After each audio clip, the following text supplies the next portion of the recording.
एक कामना अनेक कामनाओं को जन्म देती है। हर कामना के साथ मनुष्य की तृष्णा भी बढ़ जाती है और तृष्णा के साथ असंतोष भी बढ़ता जाता है। फिर ऐसे असंतुष्ट मनुष्य को, जो कामनाओं से ग्रस्त है, उसे उचित अनुचित का विवेक नहीं रहता।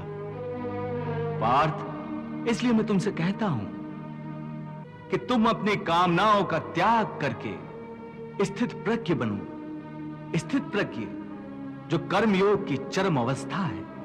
वाह प्रभु, वाह, क्या सुंदर बात कही आपने। वाह। हे मधुसूदन, तुम तो कहते हो कामनाओं का त्याग करके स्थित प्रज्ञ बन जाओ, परंतु स्थित प्रज्ञ बनने के लिए सबसे आवश्यक क्या है? स्थिर बुद्धि।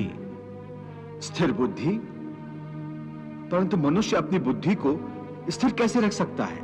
आशा और निराशा दोनों से मुक्त होकर ही बुद्धि को स्थिर किया जा सकता है। बुद्धि स्थिर होगी तो इंद्रियों के विषयों का बल टूट जाएगा।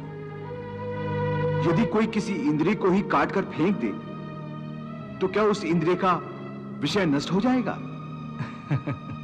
नहीं अर्जुन, यदि किसी दुर्घटनावश किसी की आंखें अंधी हो जाएं, तो यह आवश्यक नहीं कि उसकी आंखें रूप की कल्पना करना ही छोड़ दें। आंखें ना होने पर भी उसका मन ऐसे दृश्यों की कल्पना कर सकता है जो उसे विषयों के मोह में फंसाए चले जाएं।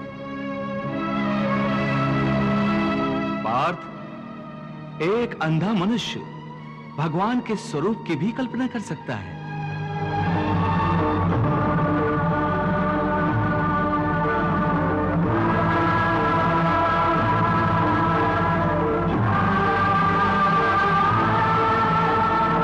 और एक नारी के शरीर की भी कल्पना कर सकता है।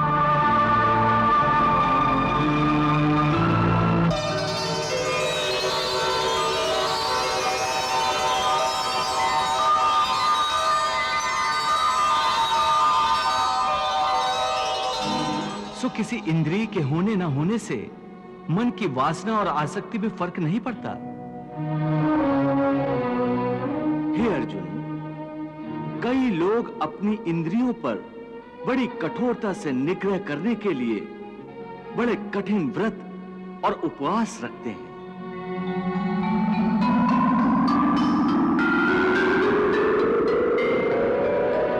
कई दिनों तक खाना पीना छोड़ देते हैं।